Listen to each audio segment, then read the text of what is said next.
Պարոն Ռոստոմյան, այսօր այստեղ ներկա է գտնվում, որ քիչ հետո տեղի ունենալու ջահերով երթ դեպի Ծիծեռնակաբերդ, նախ կխնդրեմ ներկայացնեք, թե ինչ սպասումներով եք այստեղ եկել եւ 110 տարի անց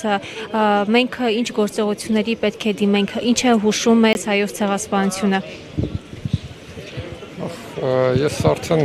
երևի 20 տարուց ավել ամեն տարի մասնակցում եմ ապրիլի 23-ին ջահերով երթին։ Խորհուրդը միայն մեկն է, որ վարպայենք այն հիշողությունը, որ մեր ազգի է տեղի ունեցել եւ ինչպես կարգախոսն ասում, այլևս երբեք չկրկնվի։ Բայց ցավոք այսօրվա իշխանությունները տանում են ամեն ինչը ուրացման եւ այսօր առավել եւս շատ կարեւոր է, որ շատ մարդ հավաքվի եւ ամբողջ աշխարհին ապացուցենք, որ այդ մի 100 հոգին են ուղղակի, որ ուզում են ուրանան։ Ամբողջ ազգը չի ուզում ուրանա եւ այդ խորհուրդն ունի։ Պարոն Ռոստոմյան, նաև նշեցիք, որ ազգը ժողովուրդը պայքարում է, որպեսզի Թուրքիան ի վերջո ճանաչի հայոց ցեղասպանությունը, որ կատարել է 1915 թվականին, բայց սրան զուգահեռ նաև դուք ևս նշեցիք, որ պետական մակարդակով շղթվում է հայոց ցեղասպանությունը։ Այս պարագայում ինչպես ժողովուրդը կարող է պայքարել եւ նաև կխնդրեմ փոքր ինչ անդրադառնաք 3 ազգային ժողովում տեղի ունեցածին։ Ժողովուրդը միայն կարող է իր ներկայությամբ փաստել, որ ինքը հիշում է եւ պահանջատեր է, իսկ ինչպես կարող է հասնել արդյունքի, որովհետեւ իշխանության հեռացնելուց միայն կախված է, որ ամեն տարի համարյա եւ այս պետք է ամբողջ աշխարհը ճանաչեր եւ փաստի առաջ կանգներ Թուրքիան, բայց եկավ թուրքական իշխանություն եւ թուրքական իշխանությունը ամեն ինչ անում է, որպեսզի հայոց ցեղասպանությունը ժխտեն իրենք։ Բայց նաեւ այսօր եւս լուրեր եղան, որ Անգլիայի երկու պալատ դիմել է, որպեսզի կառավարությունը ընդունի հայոց ցեղասպանությունը, այնպես որ այդ նոր կրկնվեմ, այս մի 100 հոգին չի որոշողը։ Իրենց օրը հաշված է եւ պետք է իրանք համակերպեն նրան։ Իսկ այն ինչ որ տեղի ունեցավ 3 ազգային ժողովում, դա հերթական սադրանքներ, որպեսզի օրինագիծը չմտներ ուժի մեջ եւ կարծեմ հենց իր падգամավորներից մեկն ասել բերել էին այս նախագիծը, որպեսզի երբ որ մենք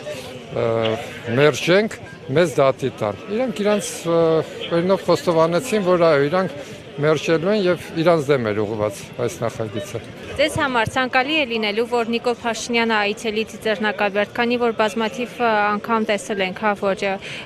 չեն թողել նրան մտնի եռաբլուր կամ խոչընդոտել են, կցանկանաք, որ Նիկոլ Փաշինյանը այցելի Ծիծեռնակաբերդ։ Ոչ միայն Նիկոլ Փաշինյանը, ոչ մի թուրք պետք է այնտեղ չմտնի։ Եվ մենք ծնողներով մի քանի անգամ դա ապացուցել ենք, որ մենք չենք անդուրշի, որ Նիկոլ Փաշինյանը իր ոհմակով գալիս է եռաբլուր, արդեն 3-րդ տարին է, որ մենք ամեն սեպտեմբերի 21-ին ու 22 թվականից սկսած մենք այնտեղ ենք եղել, մեր նկատմամբ երթուղ կիրառեցին, դրանից հետո 23 թվականին էլ ենք մենք այնտեղ եղել, չեն եկել իրենք, 24-ն էլ եղել ենք, իրանք չեն եկել։ Չգիտեմ, իրանք ոնց են մտածում, բայց վաղը իրանք գնալը ինչ իմաստ ունի։ Նախ իրանք պետք է վարկաբեկեն։ Ասում են մենք ժխտում ենք ցեղասպանությունը, մի հատ էլ եկեք թվերը հաշվենք, քանի հոգի են եղել, արդյոք նրանք են սպանել, թե հայերն են սադրել, այսինքն այս ամեն ինչը ասելուց հետո հիմա վաղ իրանք գնան ինչ անեն։ Գլուխ խոնարեն ում առած։ Այսինքն այդ ձևական բանը ճիշտ կլինի, որ կարծում չի գնա էլի։ Վաղը նաև վնաս իրան է լինելու։ Վաղը նաև Ծիծեռնակաբերդ է այցելելու թուրք պատմաբան, գրող եւ ինչպես հայտնի է իբրև հայամետ գրող Թաներ Ակչամը, դուք ինչպես եք սա վերաբերվում, արդյոք ճիշտ է, արդյոք ազնիվ միտումներով են այցելելու Ծիծեռնակաբերդ։ Ես կոնկրետ